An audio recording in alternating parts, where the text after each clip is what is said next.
Hello and welcome to another very special episode of The Brave Room. As always, I'm your host, Juan Amirul.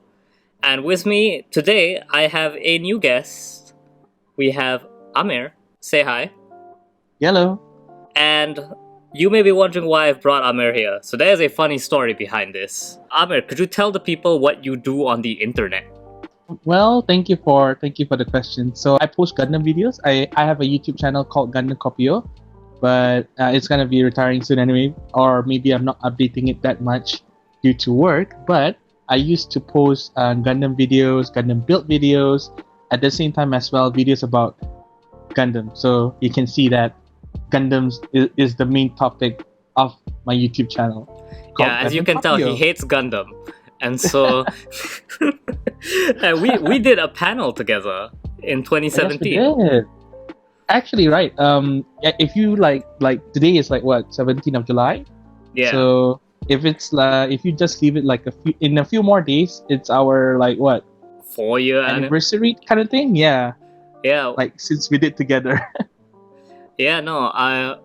Did Vax ever get back to you with the recording of that? Because that was a great panel. It was. That's the thing. We were like so excited for the panel that we did not record the panel, but it was the best. It was the best panel that I've ever had so far with a group of friends. Yeah, I just remember the whiteboard that said King Lolicon on it. Oh yes, we did. Iron-blooded orphans, and Bandai has still not followed through with my request for a HG Big O kit. So, but what can we do?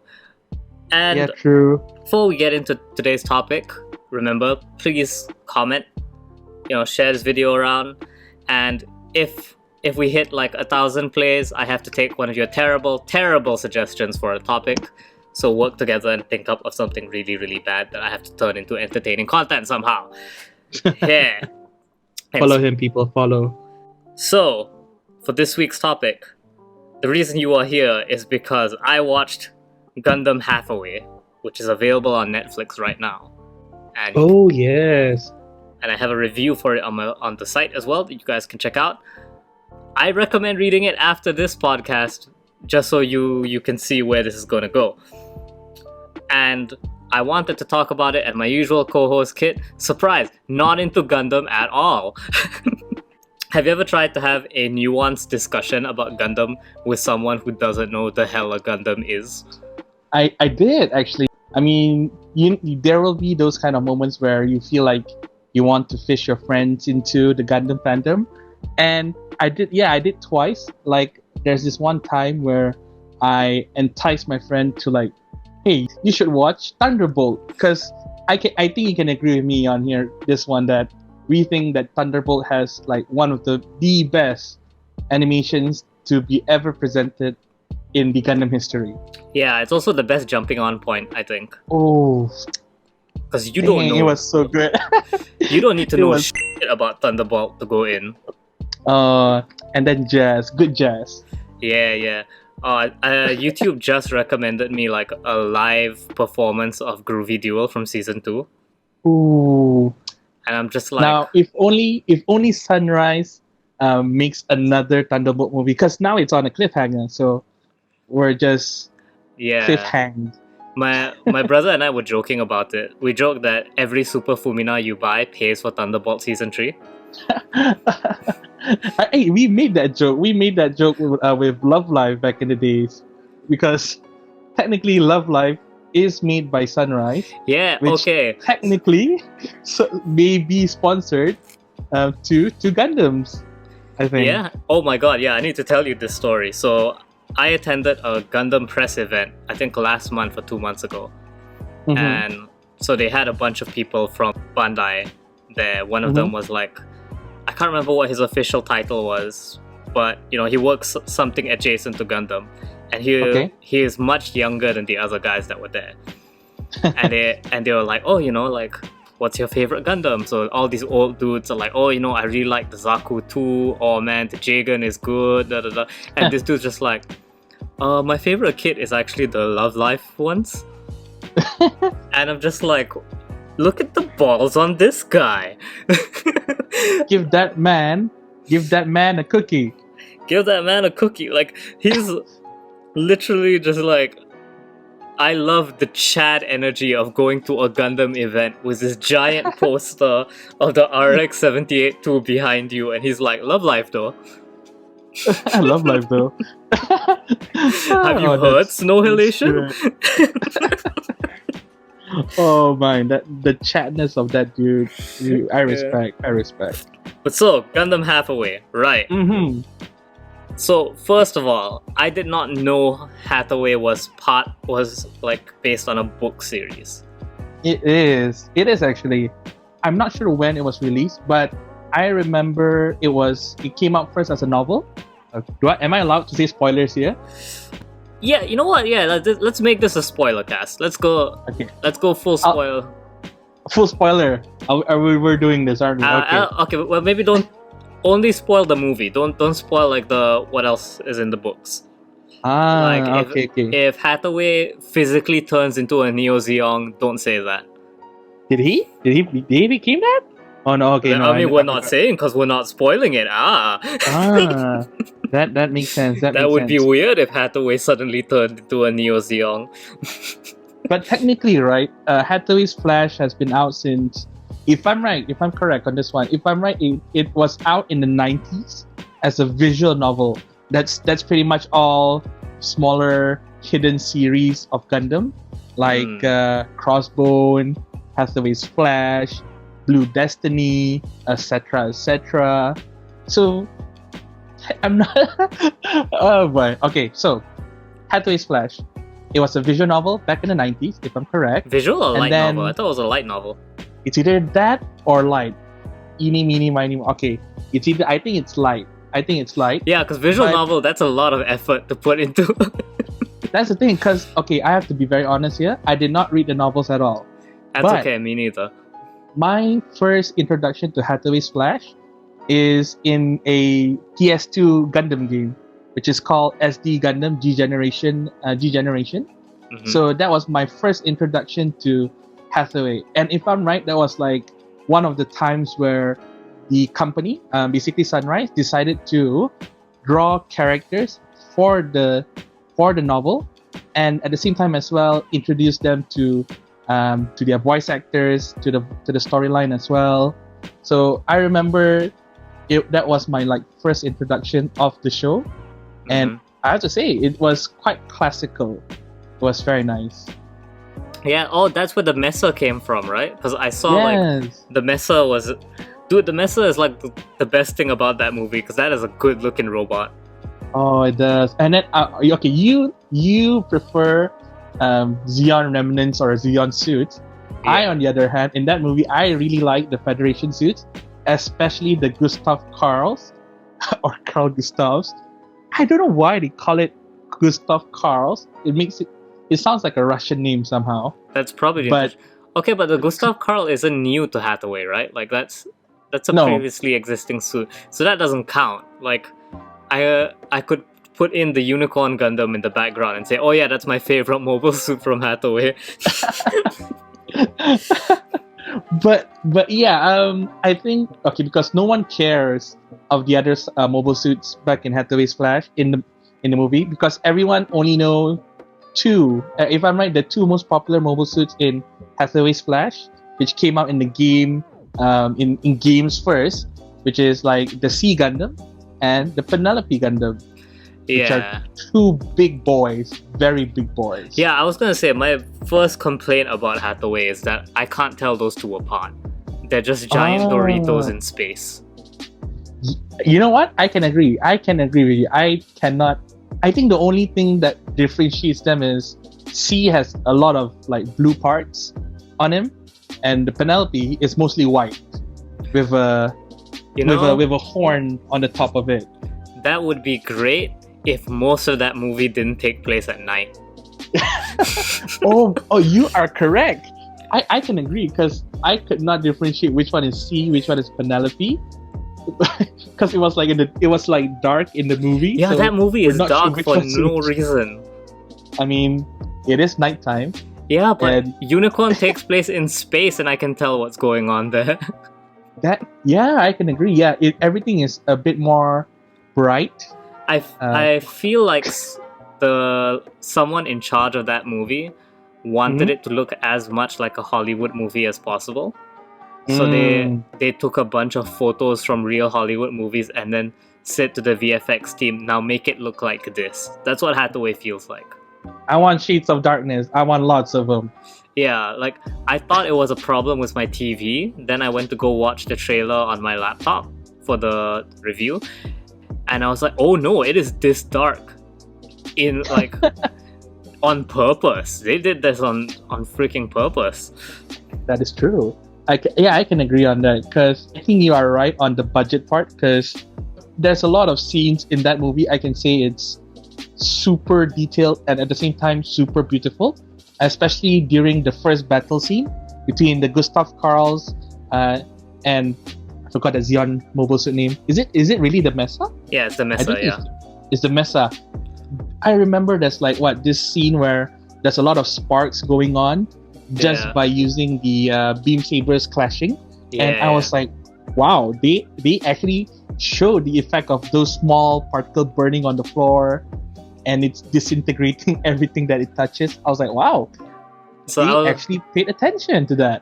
I watched it with my brother, and we were like, the moment we see that scene, I'm like, oh look, it's War in the Pocket. War in the Pocket. Oh my gosh. Oh, it's War in the Pocket. Good choice. For me, it was like, did Michael Bay like directed the sparks and the explosions of the movie? Because it kind of looks like that. Yeah, it really kind of looks like that. That's why it looks like a lot of Hollywood movies. Like that's what I noticed. Like it's very, very much trying to give that Hollywood movie experience. Yeah. So one thing though, I need to inform you and the good people how I watched this movie. So I watched it back to back after Char's Counterattack. Because they came to Netflix at the same time. This would probably explain why I actually don't like Gundam Hathaway. Go on. Hathaway is the worst character in Char's Counterattack. I cannot agree more. I really cannot agree more on that one. I find his whining in Gundam Hathaway is insufferable, because he's like, oh, the Federation is so corrupt, rich, like, and then at the same time they're like, hey Hathaway, what happened at the end of Char's Counterattack when you shot a Federation military officer because you had a crush on a girl? And he goes, oh, my dad made it go away. It's like you directly benefited from that. Oh my gosh. Yeah, okay. Yeah, Hathaway is a lot. It's quite annoying, because I remember if I'm right, his first appearance was in Zeta. He was in Zeta as a child. Okay?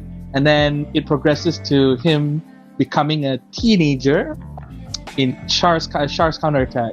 Yeah. Which, to be honest, he is very, very annoying, because he was like, oh, you adults are all thinking about destruction, and all of you Federation people are corrupted, and Earth, blah, blah, blah, blah. I don't think he even mentions the corruption. He's literally just like, let me bang quests. I want quests. Give me quests.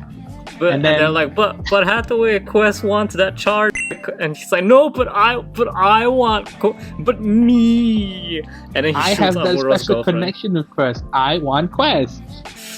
Yeah, then he shoots Amuro's girlfriend. Oh yeah, he was so angry. He was like super edgy. He was like, oh, you adults are all about killing people, and then pew, and then kills someone practically innocent. She is basically innocent that entire movie. She is. Like, Gundam has very few innocent people, but she was one of them. Yeah, she was only trying to stop Quest from like destroying everything. Yeah, and Hathaway was like, Quest, don't destroy things. Calm your butt down. And then the Amuro's love interest, I can say it's love interest, was like, shoots at Alpha Zero, which is Quest's mole armor during that time, and then Quest was like threw Hathaway to the side and then blew up. And then I remember that scream that Hathaway screamed, Quest! a lot of times, which is quite annoying to be honest. Yeah.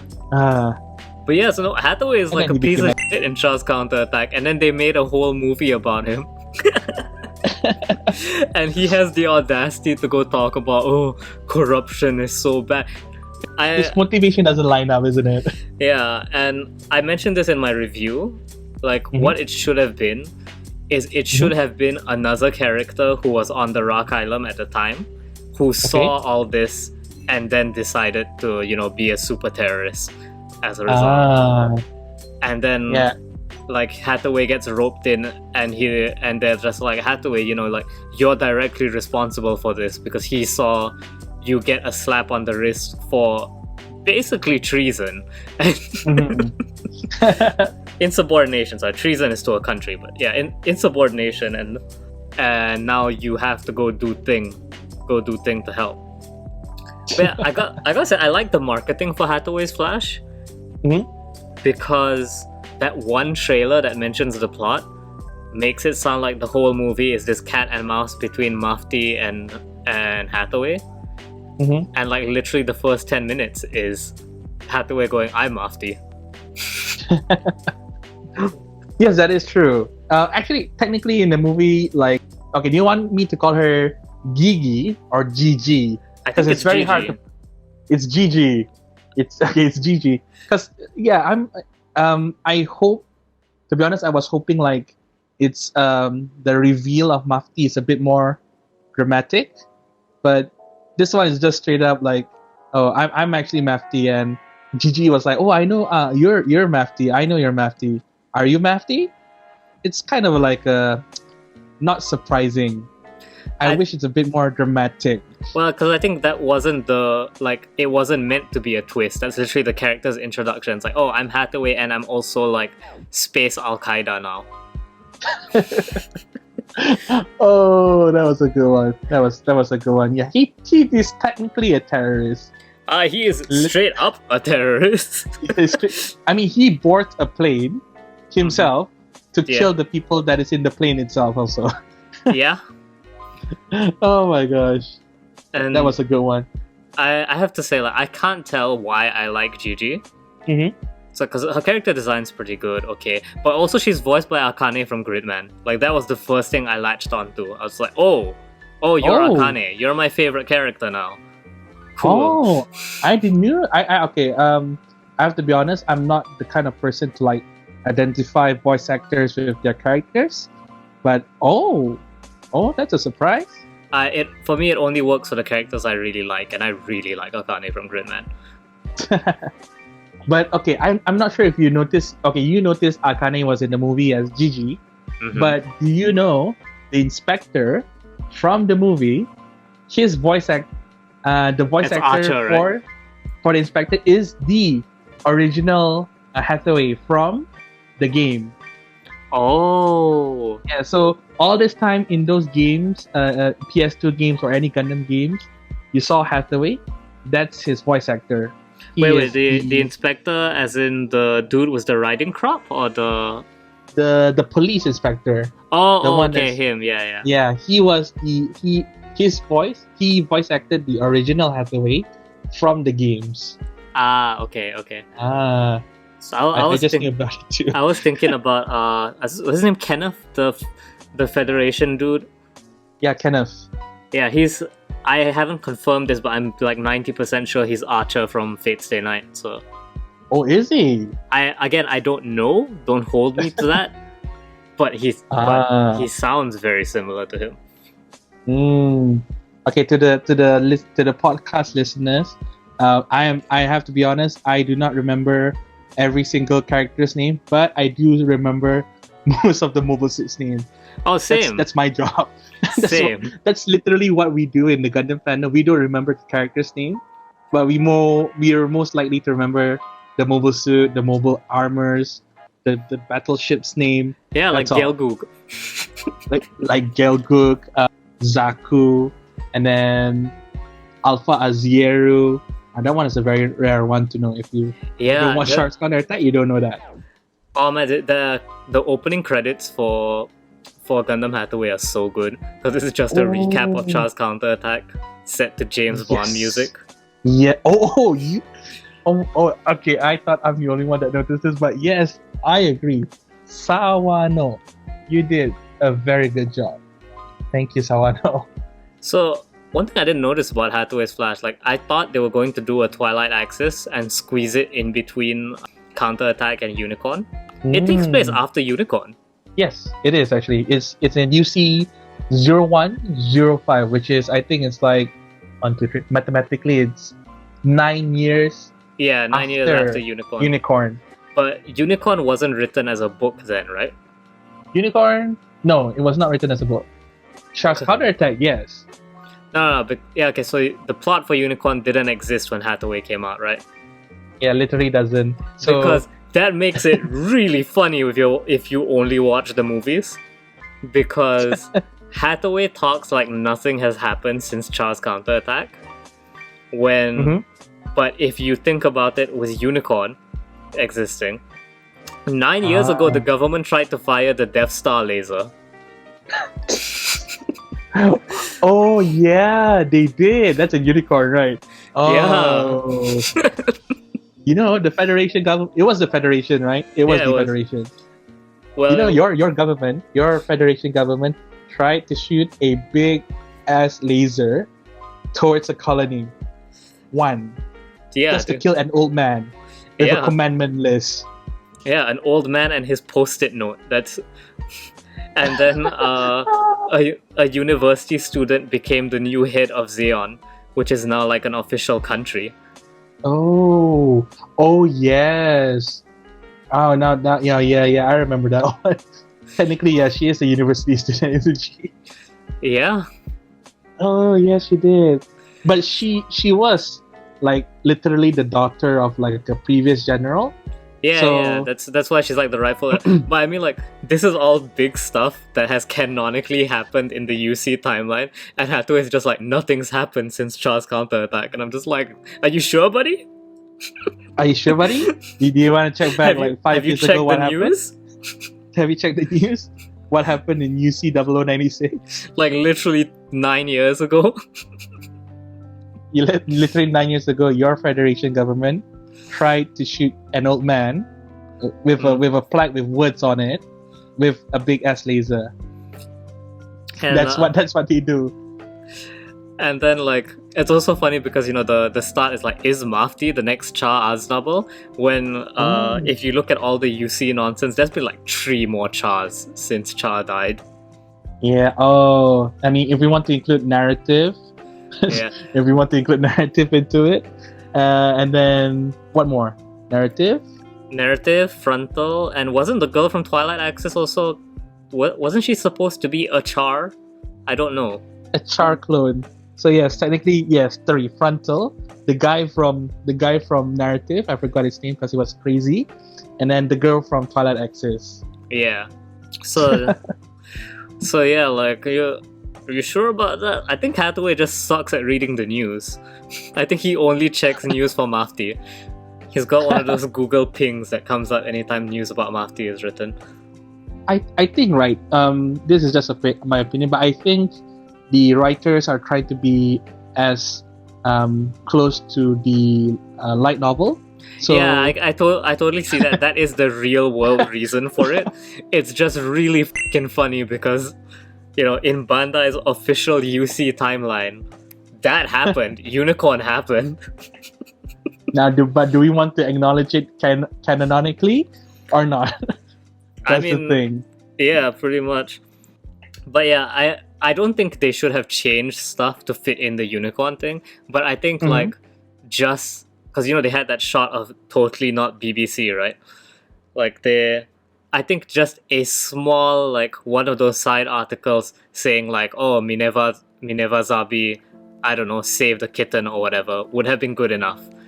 I agree. Just a small snitch of Unicorn. Just mention that Unicorn happened, so we can end the arguments about parallel universes and all that crap. Okay, so like the start of Hathaway is like, you know, really really intense, right, with the whole plane scene and all that. What happens the rest of the movie? I legit don't remember. Like after like the ship after the mobile suit attacks the hotel, Okay. all I hear, like all I remember is the screen cutting to black. Hathaway whines for about like 40 minutes, and then and then the She Gundam and the Penelope are like slapping each other in the middle of the ocean. That's I mean, okay. I since I rewatched the movie again last night, I remember it. So basically, hotel explosion scene. Mesa came by, got caught, and then Hathaway was like getting investigated, and then he decided to like make a run for it. That's when his whole original Mafty team was introduced. yeah. I remember that. That's like the only part I remember. And then they flew into space, which I was like, okay, why are you flying to space? Are you trying to run from something? But surprise, surprise! Apparently, he was trying to get his Gundam. Okay, yeah. That was a cool scene. Like It was. I love that Anaheim Electronics is the most evil corporation ever. Like, it's not enough that like, hey, we can give you like an old Gyaradoga or something. No, we made you a Gundam. Here you go, Al-Qaeda. The funny thing, right? I remember, like, I'm not sure if this is the correct line, but Hathaway was like, this is like not the exact words, but Hathaway was like, I can't believe Anaheim did this thing where they built another Gundam just like his. And I mean, is it not that surprising? Anaheim has been manipulating the whole war. Anaheim since, built the Neo the first Zeon. war. And if you believe narrative, if you believe narrative is real, they built 2 Neo Zeons. Oh, they did. A red one and a white one. Like, Anaheim is the most morally bankrupt corporation, and I love it.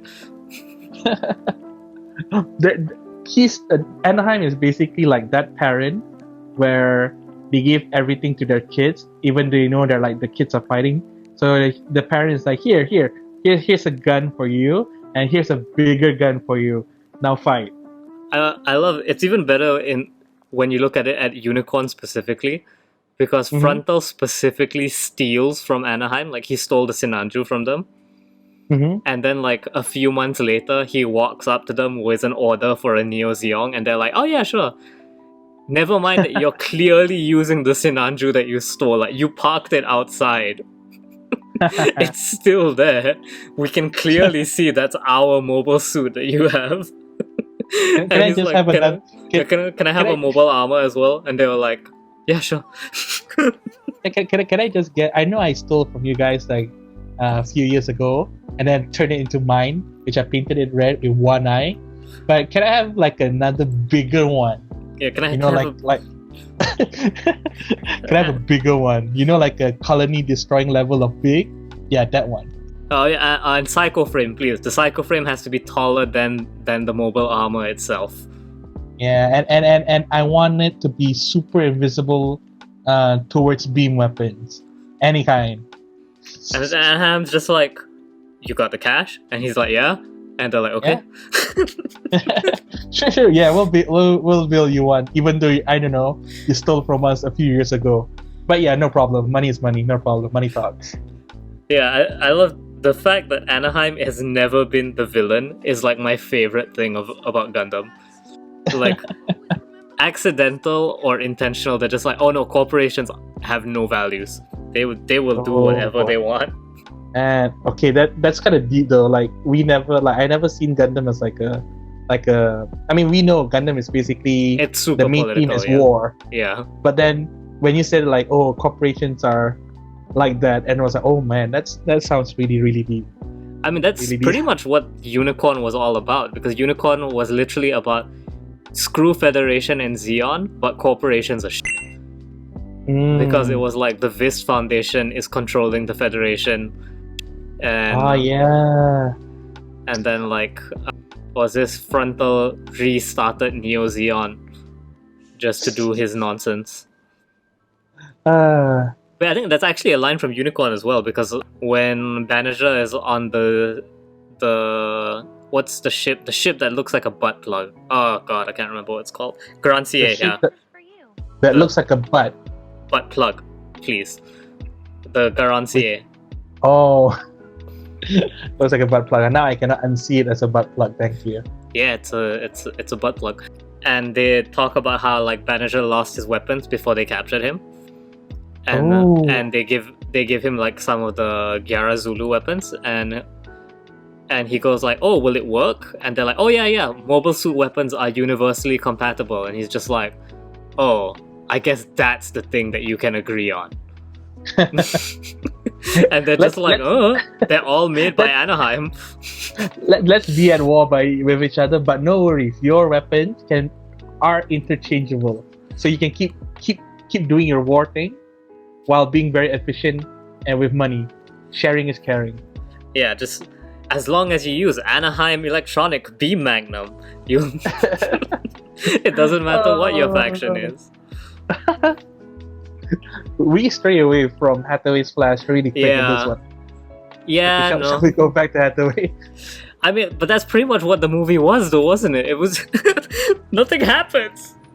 Yeah, if I'm right, are they gonna like? I'm not sure if I heard this correctly or not, but did they announce like a second part of Hathaway's Flash? They didn't, but it's gonna happen. Like you saw the ending, where Gigi is just like, "I'm gonna go look for Bright Noah." Like, oh. Yeah, there's no way you can say that and not have it be true. I mean, if Unicorn can have 7 OVAs, yeah, then why not Hathaway? That's actually another problem I had with Hathaway, was that I feel like they should have called it Episode 1 from the start. Yeah, I agree. Like Part 1 or Episode 1. Yeah, Mobile Suit Gundam Hathaway, Episode 1 Hathaway's Flash. That's... Oh, you are correct. I think that sounds like a very good title. But because I think like I was pissed off at the ending. That's because of the cliffhanger. Honestly, I expect it to happen because, okay, in Hathaway's Flash, in the light novel, there's a very major spoiler at the end of the novel. Not spoiler, like major event happened in the end of the light novel, and they barely scratched the surface in the first Hathaway Netflix movie. So I think it's gonna be a long time. I think it's gonna have like at least 3 or 4 OVAs to that point. Yeah. I mean, we all know. Do you know that scene, or should I shoot? I've completely blind. You can tell me after we stop the recording. Okay, yeah, I should do that. Because I don't care about spoilers, but I think our listeners might. But yeah, no, like nothing happens. Like Hathaway, I don't know. You like the movie, so like convert me here. Tell me what was good about this movie, because I legit don't see it. Okay, because okay, in terms of light novel, right? It's impossible for you to explain a Gundam story with just one movie. That's why Unicorn literally has 7 OVAs just to explain from head to toe. Okay, so this one I was really expecting it because I knew the plot of the light novel of Hathaway's Flash before the movie came out, so I was not surprised if they put a cliffhanger. That's totally normal. But I'd say that the reason why I like the movie is it's a good introduction of Mafty. Just a very brief introduction. Like, okay, we're just gonna tell you a bit about Mafty. What does he do? What is his motivation to become Mafty? And the introduction of C and Penelope, which is good. I can see it as an introduction, introduction to the Hathaway's Flash series. If you see it that way, then it is a bit more acceptable. If you expect if you expect Hathaway's Flash, the whole light novel, to be crammed into one 2-hour movie, I can tell you it's impossible. It's very impossible. Yeah, no, I don't think I was expecting that to happen. I just, like, if it's going to be a multi-parter, tell me from the start. Because, like, I think episode 1 of Unicorn is pretty f***ing slow, but it's literally called episode 1 Day of the Unicorn. Oh yeah, they did. They did on that one. Like, the Unicorn Gundam doesn't appear till like the last 10 minutes of that. Oh yeah. They made it like very last minute, which is okay. I think it is a, how to say this? It is a mandatory thing to do in any Gundam shows, which is the last 10 minutes of the show, you need to show the Gundam, the introduction of the Gundam. Yeah. That's literally every Gundam show ever. Yeah, pretty much. And like so if I view Hathaway as Hathaway episode 1, then yeah, okay, that's okay, I guess. It's a standard episode 1. Like, and I think because a lot of people are saying, oh, well, you should have read the light novel. Hell no, I shouldn't have read the light novel. It's in Japanese. That's no, it's just like if you're releasing something as a movie on Netflix of all things, you have to assume the audience is going to be the most casual group of people ever, right? Like you can't set homework for a movie and then complain that people didn't do the homework. Like I freaking watched Watchmen before I read the comic. That's but yeah, it's interesting that you say that about Hathaway because I scroll through Twitter, right? Mm-hmm. And there are some people saying like this is the greatest Gundam movie ever made, and I'm just like, why? I think I think because before this we had it's narrative. The new one. Okay, because because of this, okay. Basically, remember the light novel part where I told you before, like it's basically side stories or like very underrated Gundam series. So example would be Hathaway's Flash, Crossbone, Blue Destiny, etc. Okay, so ever since I think it was since Gundam Seed, people are like, okay, you already introduced Hathaway in the games and in the light novels, so we want it in movie form because they don't want to watch any other Gundam crap. Like I don't know, like example, Seed, Iron Blooded Orphans, which is actually good actually. So they were like, okay, we want the continuation of Char's counterattack. We want Hathaway's Flash. We want Crossbone. And then, but the issue is right. Sunrise didn't do that. Instead, what Sunrise did after CCA is Gundam Seed, Gundam H, and then there's Seed Destiny, Double O, and then Iron Blooded Orphans. And then they kind of give the fans what they want in Unicorn. And then the fans were like, okay, if you did Unicorn, then I want Crossbone. I want Hathaway's Flash. Which is because Hathaway's Flash and Crossbone are after Unicorn. So we want those two. But again, Sunrise didn't listen. They decided to make that crap just called narrative. Yeah. I could do a whole episode on how much I hate narrative. I mean, okay, I like the song. Sawano, you still did a very good job. Sawano was good. In narrative, you do a good job. I commend you on that one. But gosh, the storyline is so messy and it's unbearable. And the animation, okay, the Gundam is good, but the character animations and other things are so rushed. It's like watching Avatar made by M. Shyamalan. Yeah. M. Night Shyamalan all over again. I think my favorite thing about narrative is whenever they cut to Minerva, and she's just like, "Oh man, it's a shame that we lost the unicorn." Yeah. And she's like, "Oh, that thing reminds me of the unicorn, but the unicorn was destroyed." And it's gone, and it's totally gone. And the last scene is her looking out the window, and she still has the unicorn. And it's just like, Minerva. Here's it. Minerva is a great character if you assume she's a massive piece of shit. Like, that's a good one. Part of the reason that I love Unicorn so much is that she strings Banagher along for 7 whole movies. Yeah, she did. Like, she is the blueprint to what Makima in Chainsaw Man would later be.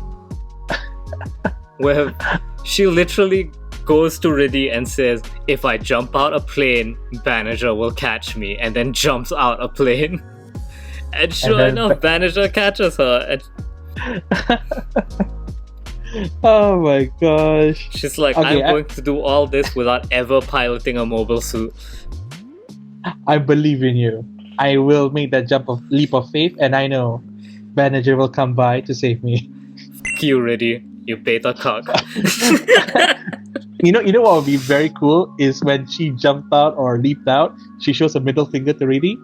That would be good. Nah, man, Riddy doesn't even get that much respect. Like, she's literally like, I am not even looking at you, and I have forgotten you exist, you horrible, horrible person. Oh, that was so good. Dunking on Riddy is the best. He's like the worst character in Unicorn. He's a simp. He's a terrible simp. Not just a simp. It's, I don't know how to describe it, but guys, if you've watched Unicorn, you would know. The real OGs know Riddy is just the worst character in Unicorn. He was like he's like a goody two shoes in the first introduction, and then he turns into this crazy simp guy. He's a fuckboy, that's what he is. That's he gets upset that he gets friend zoned by Minerva. Boy. And then kills Merida for it. Oh, I mean, I remember that scene. It was, I can tell you, I cried in that scene very, very much. And then added with Sawano's tearful music, I was like, oh boy, this is very tear-jerking. I actually cried. Unicorn had both Sawano and Amir on it, so you know. Oh. And freaking Boom Boom Satellites. Episode 5 still the best episode of Unicorn. Oh, the songs, the storyline, the animation-wise in Unicorn are applaudable, and then narrative ruined it, and then I think okay. So back to your question, which is why do people say that Hathaway Splash, the Netflix movie, is the best of all time? I think it's because they are waiting for like a very high quality produced Gundam movie after narrative. So they're being held hostage. That's what it is. If I don't say it's good now, I'll never get Hathaway 2. Yes, because they know. Okay, if they were like, okay, if I praise Hathaway Splash a lot by now, then hopefully Sunrise will reanimate or animate Crossbow. Oh man, just buy more Fuminas. Just buy more Fuminas, people. Do it. Just do it. Just do. Oh, did you see that 30-minute Sisters thing? 30-minute what? So you know how Bandai made the 30-minute missions, right? Which are those hyper customizable mobile suits. Oh, I heard. I saw like a snippet of the video, but I didn't catch like what's going on with it. Yeah, so 30-minute missions is the robots. 30-minute Sisters is build your own Super Fumina. I will send you the thing right now. It is genius. Like, I am legit waiting for them to announce more kits so I can buy them in one shot and make my dream come true, essentially. On that note, I think that's it for us. This episode ran a lot longer than I thought it would, but hey, we were dunking on Hathaway, so it's all good. So, okay, in conclusion, I would like to add a conclusion. Do watch Hathaway, but if you're a new fan, be prepared to be very confused. Oh yeah, definitely. Don't watch Hathaway as your first Gundam movie. Holy shit, don't do that. That's your first. If you want to appreciate the art and the animation, yes, go for it. But if you want to watch to understand the context of the movie, trust me, it will be a very wild ride and a confused ride as well. Literally, if you're watching it on Netflix, Gundam, like Mobile Suit Gundam movie 1, 2, and 3 and Char's Counterattack are all there. Please watch those first. True. I mean, if you want to like at least understand like a shortcut way, just skip to Char's Counterattack. Just recognize the character called Hathaway, Bright Hathaway, or Hathaway Noah. Yeah. Just remember that name. I mean, yeah, I would say that as well, but Char's Counterattack is also like, why would you watch that as your first movie? Like, that is true too. You don't understand why Amuro and Char are in love. So that is true too. Okay, so I guess a good conclusion would be, if you're a new fan, do not watch Hathaway Splash if you want to understand the context. But it would be a good show if you want to like enjoy the animation or whatever it is. Okay, then you can. If you if anything else, I think Hathaway's Flash is a very satisfactory, not great, but satisfactory movie for Gundam fans out there. I hope that Netflix and Sunrise keep working together to release the next few Hathaway's Flash, because clearly it's an intro. So we need to go through the show, to go through its journey, and then the end as well. Also, Netflix, if you're listening, Thunderbolt. I'm just saying. Thunderbolt, give me part 3 right now. I want part 3. Oh no, I just meant put Thunderbolt on Netflix. Oh yeah, they didn't put it. Okay, put Thunderbolt in Netflix. Let people enjoy a good jazz. Yeah, dude, Thunderbolt, like season 1 of Thunderbolt is legitimately so good. I didn't like season 2 as much. Season 2 had good music, but like the overall plot was too messy for me. But Thunderbolt, I can agree. Thunderbolt 1, that is a 10 out of 10. I agree. Thunderbolt, the first Thunderbolt, really, really good. It's a good introduction to Gundam as well. If you do not want to watch it like canonically timeline, that's a good show in a UC timeline to watch. Yeah, go for that one. I still think my favorite scene in the entirety of Thunderbolt is that one scene where the kids arrive towards the end of Thunderbolt and they all start saluting the Gundam. And what's his name? EO, yeah. EO is just like, he gets mad and he's like, holy shit, you told them they would be serving on a ship with a Gundam and now they're all going to die. And you're all gonna die. I think just that idea that like the seasoned soldiers all recognize that the Gundam is a propaganda tool now. Yeah, true. They only keep calling mobile suits Gundams so that people will be like, I'm serving on a ship with a Gundam, therefore I'm fighting for the Federation. I'm fighting for justice. And then half the kids get killed in like the next 5 minutes. Oh because boy. Thunderbolt punches you in the f***ing gut. Oh, Thunderbolt does not hold punches. They literally show you the pain, the hard truth of war. They literally put it in that context. Yeah, there's that scene from season 2 that like actually makes me cry. Which is episode 2 from season 2, where you know the Atlas Gundam fights that mobile armor, and then at the last second he's saved from being crushed underwater, and you know EO like kisses Bianca. It's the typical hero shot, right? Like they're on the beach, he kisses her, then a plane flies over, kind of thing, and then hard cut funeral, like. Literally, they are the only couple that survived because everyone else lost someone on the ship. and it cuts back to like that one dude who's writing letters to send home, like to tell people that their kids are dead, and that song is playing, and I'm just like, holy shit, that did not hold back at all. Why aren't they making like Unicorn? No, I mean, why aren't they making like Thunderbolt to be recognized as one of like good Gundam shows? Because it is a masterpiece that no one knows. It's so underrated. It is legit the most underrated Gundam series.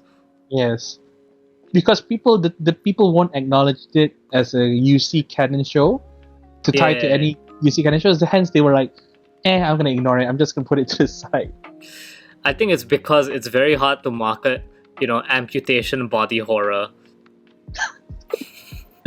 Ooh. Yeah, that stings. That stings. And anyways, that's it from us. That's gonna be the last official words of this episode, is amputation body horror. Thank you so much, Amir, for coming onto the podcast. Thank you too for inviting me out. And I didn't realize this is the 4-year anniversary of the Gundam Ball. Yeah. Hey, if you're the guy who won the Gundam Ball, like, let me know. Like, leave a comment. I want to hear. I want to hear from. That was a legitimately fun prank to pull. It's not a Gundam. You brought a ball into a Gundam fight. I printed a V fin and stuck it, and and even printed out the word Gundam and stuck it on the box. It was the best. If I'm not drowning in work when I make this week's episode thumbnail, I'll go look for that to put it as part of the thumbnail. Anyways, this has been another episode of The Brave Room. Don't forget to leave a comment. And, share us out to your friends. Maybe you like Hathaway. Maybe you think he's a good character who does right things. Maybe. Tell me in the comments. Prove me wrong. Bet you won't. Is his actions justifiable? You think what he's doing is right? Comment. Hashtag Hathaway did nothing wrong. Hathaway did nothing wrong. This has been The Brave Room. Signing off.